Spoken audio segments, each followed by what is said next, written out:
My name's Jon King. I was a police officer for 27 years in Staffordshire Police. Loved every minute of it. Especially loved getting promoted really and being able to run my own shift. I came on duty from a night shift at 10 o'clock. Having briefed my shift, a job came in Rugeley.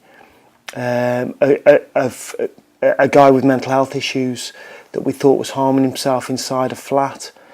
So I went because I'm actually from the Rugeley area, and I met my inspector there, also from the Rugeley area. We just thought between us we're going to know, there's a possibility we're going to know this guy and be able to chat to him and get him out of the flat. We got there and he wouldn't come out. There was ambulance staff there. They thought he was self-harming. Once it came, he still wouldn't open the door, so my inspector started to smash the door in. As the door opened, the guy just started shooting at us. It was a high-powered paintball gun that looked. I've seen it since because of the court case. It looks just like a firearm, and he'd souped it up and he was firing solid shot out of it. And unfortunately for me, the first shot got me in my right eye, which knocked me over, and I didn't realise I'd been shot, to be honest. I thought what had happened was, as my inspector was hitting the door, I thought the door handle had flown off and hit me in the face, but no, it was this solid shot had just gone straight into my eye socket. Luckily, bounced around and come out, because my surgeon said that it should really have gone straight the way through and out the back of my head, so every cloud. I realised I'd been blinded by the force, and also I covered my left eye up and realised I couldn't see out of it. It was like being hit with a hammer, so I realised I'd lost the sight of my eye. I was just fed up, really. Over the next few months, I was told that I could maybe work in office. To be honest, I think if I'd absolutely pushed it, I could have gone back front line. But the issue with that is, if something had happened to my other eye, I didn't want to envisage myself sitting on the curb outside a nightclub, having been punched in my good eye, and having lost that. So I just made the decision that I was going to leave. I was going to retire. My eldest lad heard I'd been shot from a friend at school, because it happened overnight. And he actually thought I'd been killed, but luckily he was able to get in touch with me. It hit my little lad. He was 6 at the time. I think it hit him more than anybody, because he really found it difficult to get his head around what had happened. But I just knew I needed to get 12 months down the line. I just needed to get my head around not bumping into stuff, 3D vision, and get used to the fact that I got a prosthetic eye, because that's what everyone looks at each other in the eyes. It's like having an injury that somebody looks at all the time, and I've slowly got my head around that. So when it actually happened, when I first got that wage slip, I realised I was going to be nearly £1,000 a month worse off. I wasn't going to work, but I was going to have to do or find some sort of financial answer to having lost the money through no fault of my own, really. I didn't even know I paid into the trust. It would have been on my wage slip. I would have seen it 1,000 times.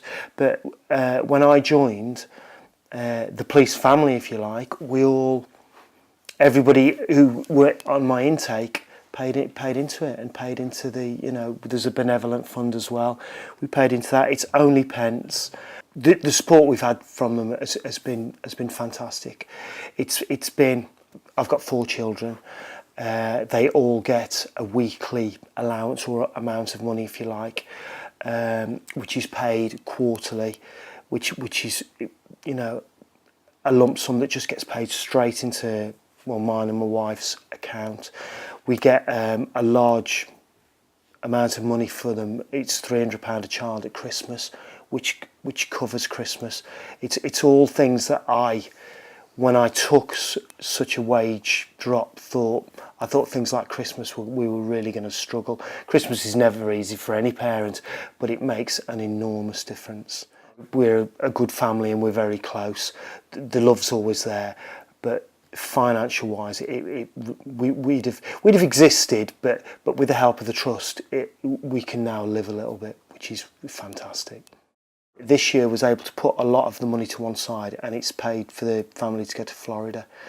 You know, at Disneyland, which is something, having retired, would have been completely out of our grasp, if you like. So that is a massive thing that the trust has done for us.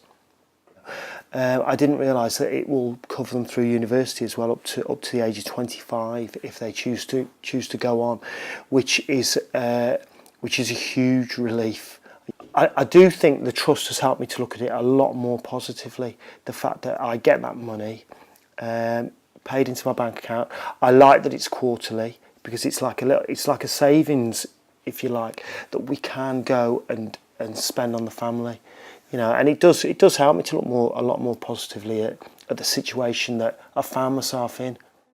The trust has got their own place in Harrogate, which is an unbelievable place where you can go for a week each year for free. We went there with the children for a long weekend, and that was really, really good. And we're allowed to do that once a year, which is it's like being able to afford an extra holiday, you know, for me, my wife and the kids. I personally never ever thought that it was going to be me that was going to be a beneficiary of it, because I just didn't think I was ever going to get injured. I just thought my money would pay for other officers who were, you know, looking at bleak times, if you like. You've got to sign up for it. I think it's a fantastic charity. It's not a massive amount of money each month. I didn't really even know I was paying into it, and it just, you know, thank heavens I was. I can't really understand any other officer not wanting to pay the small amount that we do pay into it to help other officers, and God forbid for them to have to be a beneficiary if something happened to them. You know, it's a dangerous job, and the thought of not paying into it is just unbelievable, really. I just think a lot of officers out there don't really know it exists. Since talking to the trust, I've realised and learnt that it's not just on duty incidents; it's also off duty. You know, if God forbid anything happened to an officer off duty, death or something where they've had to retire, the trust covers them for that as well, which is, I didn't realise that, and that's another major plus point for wanting and needing to pay into it. I'm just hoping that a video like this can show that I was 22 when I joined. I didn't think anything was going to happen. I thought I was paying into it just in case other people in my class or intake got injured, that I would be able to help them out. I never ever envisaged that it was going to be me that had to, you know, that would have to claim, if you like. I didn't realise staffs was so low in regard to contributions. I know when I joined up, everybody in my intake signed up. It's 87 pence a month. Other forces are 50 to 60% of the people joining pay into the trust. Staffs, it's 10%. And from a staff's officer who's been shot and blinded in one eye, I can't believe there's a reluctance. It's pennies. And it's taken out your wages at source. You won't miss it, but if something, God forbid, were to happen to you, you are so going to appreciate being part of this charity.